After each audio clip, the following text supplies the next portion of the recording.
देखो। Okay so ये first lecture है पॉलिटी फॉर सीडीएस का।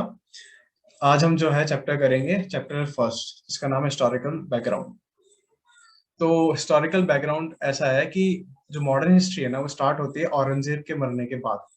औरंगजेब था वो लास्ट पावरफुल मुगल एम्परर था इन रियल सेंस। बाकी आए तो आगे और भी, फारूक शाह आया था, शाह आलम आया था, लेकिन जो रियल सेंस में जिसको देख के फीलिंग आती है ना, हाँ ये मुगल है, इतना पावर इतना प्रेस्टीज, वो सिर्फ औरंगजेब था। उसके बाद में मुगल एम्पायर डिक्लाइन होना शुरू हो गया था। 19 जब 1600 सेंचुरी जब थी, सॉरी 1600 करीबन में, जो वहाँ रानी थी ब्रिटेन की, उसने ईस्ट इंडिया कंपनी, एक मर्चेंट कंपनी थी, उनका काम ये था कि एक जगह से सामान लेकर के जाना और दूसरी जगह पर पे ड्रॉप कर देना, और जो ट्रांजैक्शन में पैसा बचता था वो उनका प्रॉफिट हुआ करता था। फॉर एग्जांपल, वो हमारे डेकन से कॉटन वगैरह लेके जाते थे, फिनिश प्रोडक्ट भी लेके जाते थे, कॉटन के रुमाल वगैरह। उनकी डिमांड काफी थी यूरोप में, तो यहाँ से उठाते थे, यूरोप में बेचते थे, जो भी प्रॉफिट बचता था वो ईस्ट इंडिया कंपनी का। तो इससे जो है ना, हमारे यहाँ की पीजेंट्री जो थी राजाओं के अंडर में, औरंगजेब वगैरह के, तो ये फ्लॉरिश हो रही थी। तो जो हमारे एम्परर्स थे, इन्होंने भी ईस्ट इंडिया कंपनी और या फिर कोई भी अलग कहीं से भी कोई आता था ट्रेडर, तो उसे अलाउ किया, कभी मना नहीं किया कि तुम यहाँ ट्रेड मत करो। जब ईस्ट इंडिया कंपनी जो है देखा औरंगजेब ने कि फायदा हो रहा है, तो उन्होंने अप्लाई किया औरंगजेब के पास में कि हमें है ना रॉयल पार्डन चार्टर ग्रांट कीजिए कि हमें कोई टैक्स देना नहीं पड़े, ठीक है, हम डायरेक्ट ट्रेड करें ड्यूटी फ्री, और इससे आपके यहाँ की पीजेंट्री को फायदा होगा।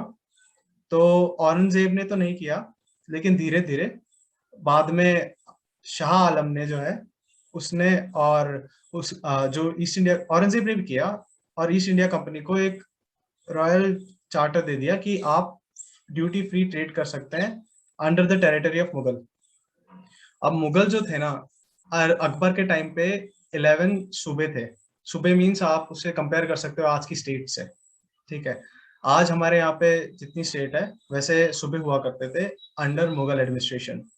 सूबे का सूबे में जो गवर्नर थे, नवाब थे जैसे बंगाल के, और ऐसे ही निजाम थे हैदराबाद में। ये सब जो थे ये गवर्नर्स थे और मुगल अथॉरिटी के अंडर में, ठीक है।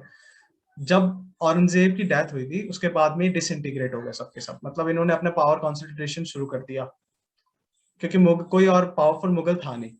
तो इन्होंने जितना भी पावर था वो अपनी अथॉरिटी बढ़ाना शुरू कर दिया, और मुगल से अलग हो गए और इंडिपेंडेंट रूल शुरू कर दिया। ऐसा ही एक राज्य था बंगाल में, ठीक है, सिराजुद्दौला, अलीवर्दी खान और मुर्शीद कुली खान, ये सब जो थे, मुर्शीद कुली खान जो था, उसने बंगाल को अलग कर लिया मुगल अथॉरिटी से, जैसे ही औरंगजेब मरा धीरे धीरे, और वहां पे राज करना शुरू कर दिया। लेकिन जो ईस्ट इंडिया कंपनी थी, उसके पास में औरंगजेब और मुगल्स का वो फरमान था कि आप ड्यूटी फ्री ट्रेड कर सकते हो, ठीक है। तो यहाँ से जो है टेंशन शुरू हुई थी। ये थे सिराजुद्दौला, ठीक है। सिराजुद्दौला थे, वो नवाब थे बंगाल के, ठीक है। 3-4 जनरेशन बाद, अरे उसके बाद में मुर्शीद कुली खान के बाद में 3-4 जनरेशन बाद ये नवाब बने थे, ठीक है। जितने भी नवाब थे बंगाल के, उन्होंने ये कोशिश की थी कि ईस्ट इंडिया कंपनी है वो अपने फरमान का मिसयूज ना कर सके। मिसयूज मींस कि अपने फरमान को से किसी और शिप वगैरह को पास करवा दे ड्यूटी फ्री, या फिर कुछ और ट्रेडर्स को फायदा दे दे, या फिर प्राइवेट ट्रेड में एंगेज कर सके, मतलब जो कंपनी के खुद के लोग हैं वो प्राइवेट ट्रेड कर सके उस फरमान को यूज करके। तो ये सब ना हो, इसलिए जो नवाब थे वो हमेशा से कोशिश करते थे, प्रेशर बनाते थे। ये प्रेशर सबसे ज्यादा माउंट किया था नवाब सिराजुद्दौला ने। नवाब सिराजुद्दौला जो थे, उन्होंने कंपनी जो थी उसकी फैक्ट्री थी वहां पे हुगली के किनारे, फैक्ट्री मीन्स इनका ये होता था, फैक्ट्री मीन्स मॉडर्न फैक्ट्री की तरह नहीं जहाँ पे मैन्युफैक्चरिंग हो रही है। फैक्ट्री मीन्स गोडाउन, इन्वेंटरी, जहाँ पे ये सामान ला करके रखते शिपिंग से पहले। जब ये सिराजुद्दौला जो थे, इन्होंने देखा कि कंपनी अपने जो इनके पास में डिक्टेट है उसका मिसयूज कर रही है, प्राइवेट ट्रेड कर रही है, दूसरे ट्रेडर्स को फायदा कर रही है, और पीजेंट्री है उन्हें भी परेशान कर रही है। तो सिराजुद्दौला ने एक दिन जाकर के कासिम बाजार में फैक्ट्री थी ईस्ट इंडिया कंपनी की, उस पर ताला लगा दिया, और जो वहाँ के वर्कर्स थे, जो भी इंग्लिश वगैरह थे, उनको जो है फ्लैट वहीं पे कैद कर दिया। ठीक है। ये देख करके मद्रास, एक ये मद्रास है, ठीक है, पहली बार कंपनी यहाँ पे आई थी, ईस्ट इंडिया कंपनी। मद्रास के अंदर पॉलिटिक्स अलग चल रही थी। वहां पे एक बहुत ही एनर्जेटिक यंग बॉय था, उसका नाम था रॉबर्ट क्लाइव। वो आया था जब 14 इयर्स की एज में आया था, लेकिन जैसे जैसे टाइम बढ़ा तो उसने काफी सारा अपना पॉलिटिकल क्राउड इकट्ठा कर लिया, और वो काफी एनर्जेटिक था। तो जैसे ही ईस्ट इंडिया कंपनी की फैक्ट्री पे सिराजुद्दौला ने ताला लगाया, जो फोर्सेस थी अंडर क्लाइव, उसने सिराजुद्दौला पे अटैक कर दिया। ठीक है। सिराजुद्दौला जो है, उसके साथ में फर्स्ट बैटल ऑफ, इसको बोलते बैटल ऑफ प्लासी। ये वो पॉइंट है जहां से कंपनी का रूल स्टार्ट हुआ था, बैटल ऑफ प्लासी। इसमें ये हुआ था कि जो क्लाइव था, उसने एक जो था वजीर, उसका नवाब का, उसका नाम था मीर जफर। उसको ये कहा कि अगर तुम नवाब का साथ नहीं दोगे तो मैं तुम्हें अगला नवाब बना दूंगा। मीर जफर था, उसको अपनी साइड कर लिया क्लाइव ने। तो जब सिराजुद्दौला ने बैटल ऑफ प्लासी के अंदर इस पे क्लाइव पे हमला किया, तब एक जो सेक्शन था उसकी आर्मी का अंडर मीर जफर, वो कभी लड़ाई नहीं, और सिराजुद्दौला हार गया। और एडमिनिस्ट्रेशन जो है, सॉरी, बैटल जो है वो क्लाइव जीत गया, और मीर जफर को क्लाइव ने नवाब घोषित कर दिया। उसके बाद में मीर जफर जो था वो नवाब था, लेकिन वो बैटल जो है वो क्लाइव ने जिताई थी, इस कारण से ईस्ट इंडिया कंपनी का बहुत बड़ा हाथ था। तो वो बैटल क्लाइव के हाथ में थी, और ईस्ट इंडिया कंपनी पूरा फायदा निकालना चाहती थी बंगाल से, इस बात का। तो जो पहले लूट मचा रखी थी ना बंगाल में, वो 3 गुना हो गई। पहले जो था वो सिर्फ रॉयल फरमान का जो है मिसयूज चल रहा था, अब तो एडमिनिस्ट्रेशन खुद का था। तो उन लोगों ने जो है पीजेंट्स, जितने भी हमारे आर्टिशंस हैं, इन सबसे रॉ जो मैन्युफैक्चर प्रोडक्ट है वो सस्ती रेटों पे लेना शुरू कर दिए, प्रॉफिट मार्जिन बढ़ा दिए, ताकि यूरोप में जब बेचे तो प्रॉफिट मार्जिन और ज्यादा है। तो इससे पीजेंट्री परेशान हो गई। ये देखा मीर जफर ने, और उसने कहा कि ये सब नहीं चलेगा। तो कंपनी ने क्या किया, मीर जफर को हटा दिया, और मीर कासिम, उसी का एक कजन था, उसको रीइंस्टेट कर दिया। लेकिन वो मीर जफर की तरह नहीं था, मीर कासिम, वो भी एनर्जेटिक जो था नवाब था। उसने बगावत कर दी रॉबर्ट ईस्ट इंडिया कंपनी के खिलाफ, और ईस्ट इंडिया कंपनी ने उसे बैटल में हरा के उसे एग्जीक्यूट कर दिया, और वापस से मीर जफर को रीइंस्टेट कर दिया। ठीक है। मीर जफर जो है वो 1765 तक मुगल अपॉइंटेड था दीवान। 1765 में उसकी डेथ हो जाती है। और ईस्ट इंडिया कंपनी एक बात समझ गई थी कि जब तक हम दूसरों के भरोसे रहेंगे ना, तब तक कुछ नहीं होने वाला। तो ईस्ट इंडिया कंपनी ने फैसला लिया कि अब जो जितना भी सब कुछ है, यहाँ के दीवान हम ही होंगे, मतलब हम यहाँ के नवाब बनेंगे, सिंपल सी बात। तो शाह आलम सेकंड जो था वो भाग रहा था, वो मुगल पॉलिटी है, उसका अलग सिग्निफिक चैप्टर है। सो वो भाग रहा था, उससे इन लोगों ने दीवानी साइन करवाई कि आज से जो मुगल है, मुगल अथॉरिटी के अंडर में ये जो ईस्ट इंडिया कंपनी है, ये राज करेगी बंगाल पे। अब बंगाल में अगर आप राज करोगे, किसी भी प्लेस पे अगर आप राज करते हो, तो कुछ रिस्पॉन्सिबिलिटी है जो आपकी होती है। उनमें से रिस्पॉन्सिबिलिटी है लॉ एंड ऑर्डर। आपके अंडर में जितनी जनता रह रही है, उनका लॉ एंड ऑर्डर आपको जो है सुरक्षित रखना पड़ता है। जस्टिस आपको डिस्पेंस करनी पड़ेगी। ठीक है। और रेवेन्यू कलेक्शन, क्योंकि हर चीज टैक्स से चलती है, ठीक है। तो टैक्स आप किस तरह से लोगे, जैसे जैसे मुगल के टाइम पे तो ये हुआ करता था कि जो इक़्तिदार थे वो अपनी टेरिटरी से जितने भी पीजेंट है वहां से पैसा उठाते थे, जितना उनको मेंटेनेंस में लगता था वो खुद रखते थे और बाकी आगे पहुंचा देते थे। तो ये नए रेवेन्यू कलेक्शन मेथड्स जो है वो निकालने पड़ते हैं, ठीक है। तीसरी चीज होती है एडमिनिस्ट्रेशन, कि आप किस तरह से उस एरिया को एडमिनिस्ट्रेट करोगे। और लास्ट होता है पॉलिटिकल अफेयर्स, जो दूसरे राजा है या फिर पॉलिटिकल ग्रुप्स है उनके साथ में आप डील कैसे करोगे। ये सब चीजें जो है किसी भी नवाब के लिए फर्स्ट जिम्मेदारी थी। और जब ईस्ट इंडिया कंपनी नवाब बन गई, इट इज जस्ट लाइक कि अमेजोन को आज जो है आप बंगाल का राजा घोषित कर दो, सिंपल एज दैट। तो Amazon is a trading company, okay, वो कॉमर्शियल है, उसे कोई फर्क नहीं पड़ता। लेकिन ये भी कॉमर्शियल थे, बस इनके पास में एक आर्मी थी क्लाइव के अंडर में, जिसने वहां के नवाब को हरा दिया था, सिंपली। अब एडमिनिस्ट्रेशन करने की बारी थी।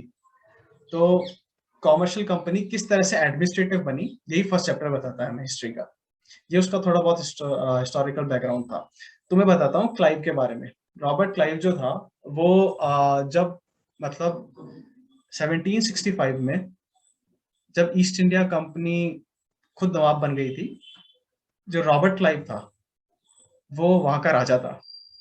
उसने वहां से जितनी वेल्थ हो सकती थी उतनी उठाई, और लास्ट में वो रिटर्न चला गया था वहां पे ब्रिटेन, ठीक है। 14 साल की उम्र में आया था, लेकिन जब तक वो गया ना उसके पास इतना पैसा था कि हम लोग नहीं सोच सकते, ठीक है। उसका एक तो उस पर एक इंक्वायरी चली थी ब्रिटेन में, क्योंकि जो पीजेंट्री थी यहाँ की इंडिया की वो बहुत ही ज्यादा प्रोसिक्यूट हुई थी इनके राज में। तो ब्रिटिश पार्लियामेंट जो थी उसने एक कमीशन बैठाया और इस पे इंक्वायरी चालू की थी रॉबर्ट क्लाइव पे। उस कमीशन की एक हेयरिंग है, उसमें एक स्टेटमेंट था क्लाइव का। वो स्टेटमेंट ये था कि क्लाइव है, उसने ये कहा था, at his hearing in front of committee in parliament, Clive declared that he had shown admirable resistance after the Battle of Plassey. This is what he said: "Consider the situation in which the victory at Plassey has placed me. A great prince was dependent on my pleasure. An opulent city lays at my mercy. Its richest bankers bid against each other for my smile. I walked through the vaults which were thrown open to me alone, piled at either hand with gold and jewels. Mr. Chairman, at this moment I stand astonished at my moderation."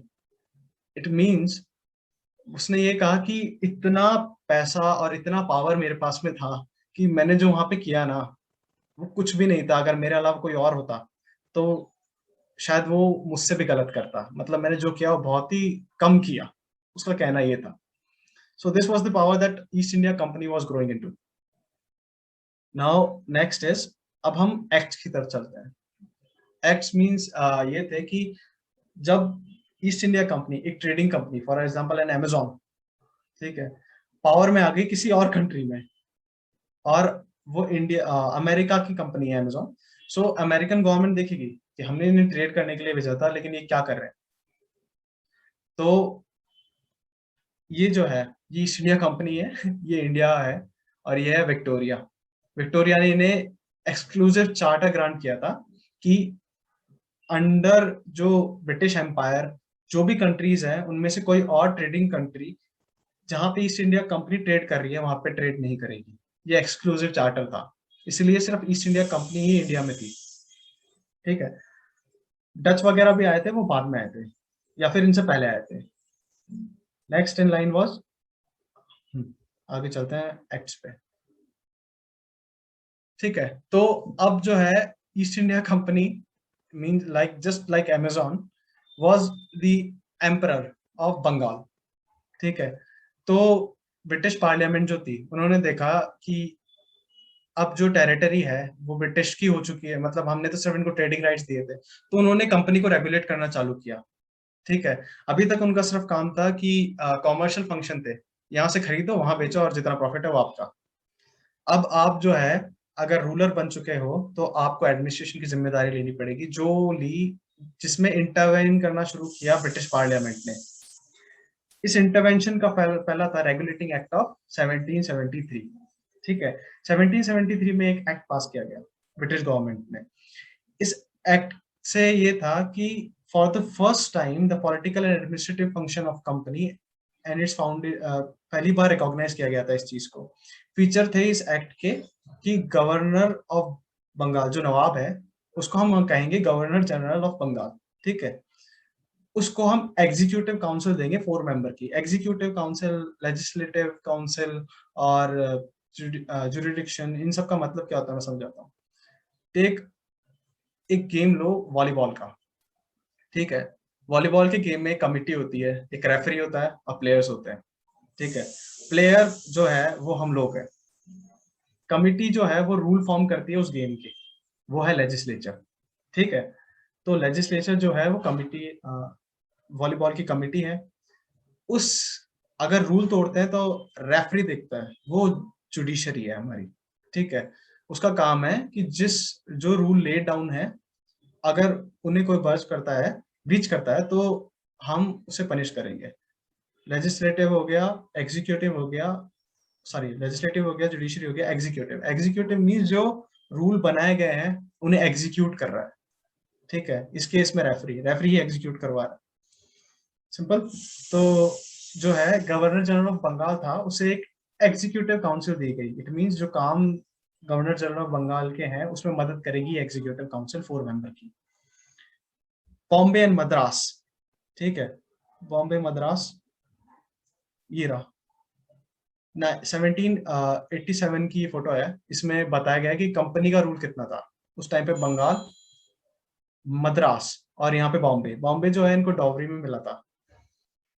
तो Madras settlement पे ये पहली बार आए थे। कैलकाटा इन्होंने capture कर लिया था, बंगाल पूरा। सो ये जो कैप्चर्ड एरिया है, हम कहाँ थे? हाँ, बंगाल और मद्रास की जो प्रेसिडेंसीज थी, मीन्स जो स्टेट थे, उनको सबऑर्डिनेट कर दिया बंगाल के में। ठीक है, subordinate to governor general of Bengal, unlike earlier when these presidencies were independent of each other। पहले ये ऑटोनॉमस थी प्रेसिडेंसी। मद्रास के फैसले जितने भी होंगे वो मद्रास में होंगे, बॉम्बे के फैसले बॉम्बे में होंगे और बंगाल के फैसले बॉम्बे में होंगे। लेकिन जब पहली बार रेगुलेटिंग एक्ट पास किया गया तो इन दो प्रेसिडेंसीज को सबऑर्डिनेट घोषित कर दिया बंगाल प्रेसिडेंसी के। Next in line was establishment of supreme court. किसी भी नवाब के लिए सबसे पहली चीज तो ये होगी कि वहां पे लॉ एंड ऑर्डर एस्टेब्लिश करना। तो पहली बार सुप्रीम कोर्ट एस्टेब्लिश किया गया। विलियम जोन्स, जो आप साइड में देख रहे हो, he was one of the जजेस ऑफ सुप्रीम कोर्ट। इसके लिए आया था, जूनियर जज एट सुप्रीम कोर्ट अपॉइंटमेंट के लिए आया था। एशियाटिक सोसाइटी ऑफ बंगाल इन्होंने जो है एस्टेब्लिश की थी। क्वेश्चन आया हुआ है काफी बार। तो जो हमारे विलियम जोन्स हैं वो one of the supreme court जज थे। ठीक है, junior. Fourth was it prohibited servant of company from engaging in private trade and accepting presents or bribes from natives। यही तो सराजुद्दौला कह रहा था कि आप अगर हमारे रॉयल फरमान है तो उसका मिसयूज क्यों कर रहे हो। ठीक है, ब्रिटिश गवर्नमेंट ने भी यही कहा कि अब आप जो है, जैसे भी अमेजोन, आप एक अमेजोन जैसी कंपनी एडमिनिस्ट्रेट कर रही हो बंगाल को, तो अब ये सारी प्रैक्टिसेस रोकनी पड़ेगी क्योंकि आप नवाब हो बंगाल के। तो ब्राइब वगैरह ये सब खत्म कर दी गई। थर्ड थिंग वाज एक court of director. It is just like board of management of Amazon. ठीक है, कोर्ट ऑफ डायरेक्टर है जो कंपनी के सारे फैसले लेंगे। ठीक है, ये जो कोर्ट ऑफ डायरेक्टर है, ये हर एक मैटर जो भी इंडिया में होगा, सिविल, रेवेन्यू, मिलिट्री, वो सारा ब्रिटिश पार्लियामेंट को जाकर के बताएंगे। Simple. Next was Pitt's Act. Pitt's Act जो है, ये था फर्स्ट रेगुलेटिंग एक्ट। पहली बार कंट्रोल करने की कोशिश की गई थी एडमिनिस्ट्रेशन को। नेक्स्ट इसी के अंदर कुछ मॉडिफिकेशन किए गए थे 1781 में। ठीक है, ज्यादा नहीं। फिर कुछ ड्रास्टिक इंप्रूवमेंट और चाहिए थे, जिसके लिए एक और एक्ट लाया गया जिसे कहा गया पिट्स एक्ट ऑफ 1874, सॉरी 1784। ये एक्ट क्या था? ये एक्ट ये था कि EIC was mainly a commercial enterprise it was recognized that a special mechanism to administrate company territory is required. So Pitt's Act of 1784 was brought. ठीक है, एडमिनिस्ट्रेटिव कंपनी जो सॉरी कॉमर्शियल कंपनी से administration को अलग कर दिया गया. Court of directors means like board of directors जो है उनको कॉमर्शियल फंक्शन दे दिए गए कंपनी के. ठीक है, और जो the court of directors to manage the commercial affairs, और एक और बॉडी बनाई गई. ठीक है, थी तो ये भी ईस्ट इंडिया कंपनी की. ठीक है, बोर्ड ऑफ कंट्रोल, ये सेपरेट बॉडी थी. इसका काम था जो है जो एडमिनिस्ट्रेटिव फंक्शन है वो सारा अब इसके कंट्रोल में था. मींस एडमिनिस्ट्रेटिव और कमर्शियल फंक्शन को अलग कर दिया गया. It empowered the Board of Control to supervise and direct all operation of civil and military government or revenue of British possessions in India. Company's territory in India was for the first time called the British possessions in India. जो company ने जितना कब्जा किया था India में, मद्रास से लेकर के बंगाल तक, उन सबको कंपनी का पोजीशन बताया गया. ठीक है, पहली बार, और उनको position of east India British position कहा गया. नेक्स्ट जो था वो था 1833 का एक्ट, लेकिन उससे पहले एक और एक्ट था जिसके बारे में बोलता हूँ. अब जो एक्ट था वो था एक्ट ऑफ 1813. जो ईस्ट इंडिया कंपनी थी वो कॉमर्शियल फंक्शन थे उसके सारे. विक्टोरिया ने उसे चार्टर ग्रांट कर रखा था, एक्सक्लूसिव मोनोपोली, कि आप सिर्फ आपकी एक्सक्लूसिव मोनोपोली है ट्रेड पे इंडिया के साथ पे, और बाकी जहाँ पे भी आप जो भी कंट्रीज थी. तो वो जो ट्रेड मोनोपोली थी ना उसको रिवोक कर दिया गया, accept in case of China. China से अफीम जाती थी काफी. तो इंडिया छोड़ के चाइना छोड़ के बाकी जितनी भी कंट्रीज थी वहां पे एक्सक्लूसिव जो भी मोनोपोली थी, टी वगैरह जिसपे भी, वो सब रिवोक कर दी गई. और missionary activities were allowed. Christian missionaries को अलाउ कर दिया कि आप जाकर के जो ईस्ट इंडिया कंपनी के अंडर में टेरिटरी है वहां पे जो सब्जेक्ट्स है उनको क्रिश्चियनिटी में बदल सकते हो. Simple as that.